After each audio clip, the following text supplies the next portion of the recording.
बैठे सभी को जय श्री राम।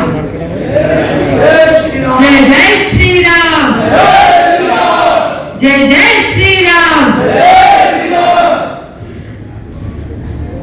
यहाँ पर अभी आपने राजवर्धन जी को सुना।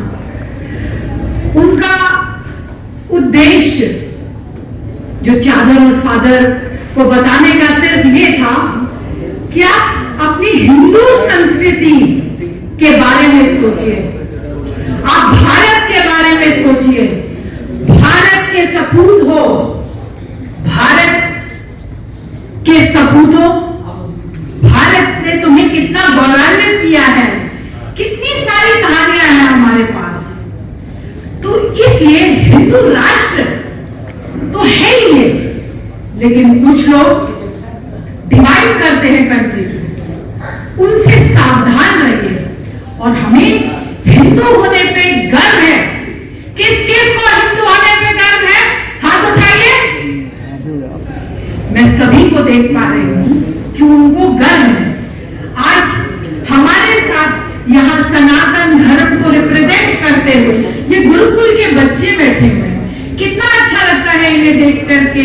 जब ये गणेश वंदना कर रहे थे तब भी कितना अच्छा लग रहा था। तो ये हमारी संस्कृति, हमारी धरोहर है। अब चाहे इसको भारतवर्ष को आप देवी देवताओं के साथ जोड़िए, या जो भी ग्रंथों की बात हो रही थी, वेदों की बात हो रही थी, या हमारे शास्त्रों की बात होती है, कुछ भी किसी भी प्रकार की आप अगर बात करेंगे तो भारत जैसा दूसरा देश कोई भी नहीं है। तो भारत में आप पैदा हुए हैं, भारत की धरती पे आप पैदा हुए हैं, इसलिए आपको हमेशा हर्ष से रहना चाहिए, प्रफुल्लित रहना चाहिए, क्योंकि भारत जैसा देश पूरी दुनिया में और कहीं नहीं है। जहां फैमिली सिस्टम है, जहां हम कोविड में से कैसे बाहर आ सके। हमारे प्रधानमंत्री मोदी जी की नीतियां तो बहुत अच्छी थी, लेकिन जो सबसे इंपॉर्टेंट चीज थी वो था फैमिली सिस्टम।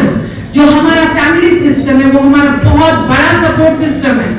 जब कोविड हुआ तो हमने कैसे एक दूसरे की मदद करी, और जबकि बाहर अगर आप विदेशों की बात करें तो वहां अकेले अकेले अकेले घरों में मर गए लोग, पता तक नहीं चला, लाशें बिछ गई, कोई किसी को जानकारी तक नहीं थी। यहाँ पर हमने एक दूसरे का साथ दिया, एक दूसरे को अंत तक, अगर वो बीमार है तो उसकी हमने जितनी भी सेवा कर सके उसकी सेवा करी। और इसीलिए यहाँ पर डेथ रेट बहुत कम था। जो अस्पताल लोग गए पैनिक करके, बल्कि वो न बच पाए जो घर में रह के, जिन्हें आयुर्वेद का या जो अपनी रसोई में, हम माताएं और बहनें बहुत अच्छे से, बहुत बखूबी समझती हैं कि रसोई में कितना सामान होता है जो हमारे जीवन के लिए बहुत ही बहुमूल्य है। अगर ये बहुमूल्य रत्नों का सेवन हम हर रोज करते रहे तो ऐसी बीमारियों से हम ग्रसित ही नहीं होंगे। फैमिली सिस्टम जो है वो इतना सपोर्ट करता है हमें, और ये फैमिली सिस्टम जो है ये पूरा भारत हमारा फैमिली है। इसीलिए वासुदेव कुटुंबकम की बात हमारे प्रधानमंत्री जी भी करते हैं। हमारे प्रधानमंत्री जी का सिर्फ एक ही सपना है, विकास की ओर देश को ले जाना, कैसे देश डेवलप होगा। देखिए सरकार तो आती जाती रहती है, आगे भी आती जाती रहेगी, लेकिन आप थोड़ा सा अपना दिमाग लगाइए कि कौन हमारे मंदिरों को आगे बढ़ा रहा है, कौन हमारी हिंदू संस्कृति को आगे बढ़ा रहा है, कौन हमारे योद्धाओं का नाम आगे बढ़ा रहा है, जो हमारे वॉरियर्स रहे, जो असली में योद्धा रहे, उनका नाम कौन आगे बढ़ा रहा है।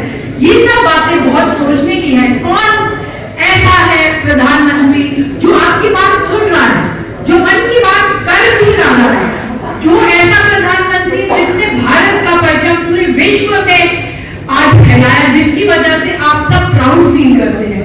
हम सब सनातनी हैं, हिंदू हैं, और हिंदू होने पे हमें गर्व है। हमें ऐसे प्रधानमंत्री मिले जिन्होंने हमें हमारा पूरा जो विदेशों में आज हम जब भी जाते हैं, मैं बहुत ट्रैवल करती हूँ वहाँ मैं आज अब पहले बहुत पहले 20 साल पहले जब जाती थी तो बहुत डिफरेंट कंडीशंस थी। अभी 10 साल हुए हैं, बहुत बार मैंने ट्रैवल किया, तो अभी बॉडी कंडीशन हमारी डिफरेंट है।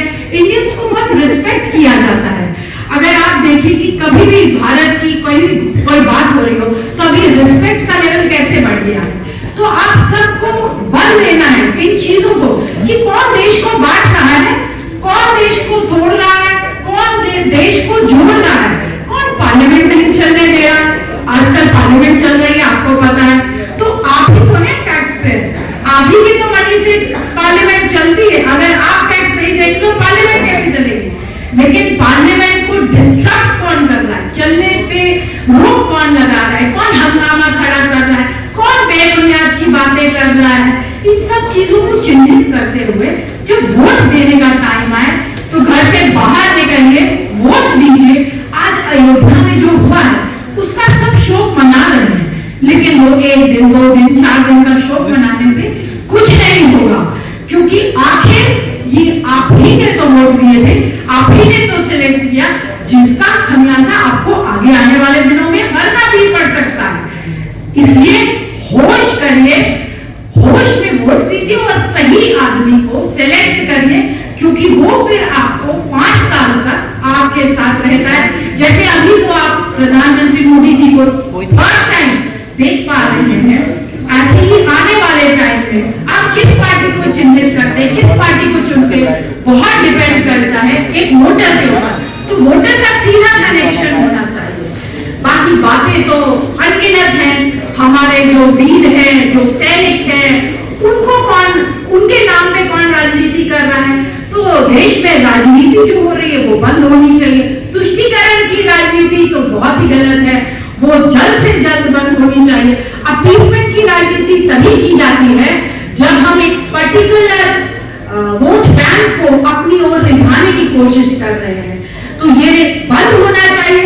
हमारी सरकार से सिर्फ यही मांग है कि ये जो हिंदू राष्ट्र है, ये हिंदू राष्ट्र ही रहे और यहाँ पर हिंदुओं को कोई एटलीस्ट कोई दुख तकलीफ ना हो। क्योंकि अगर कोई भी हिंदू है, बाहर विदेशों में भी जो हिंदू हैं वो हमारी ओर देखते हैं, तो अगर यही का हिंदू परेशान होगा तो हम जाएंगे तो जाएंगे कहाँ। तो आज आप एक शपथ लीजिए मेरे साथ, कृपया सब लोग खड़े हो जाएं। धन्यवाद आपका।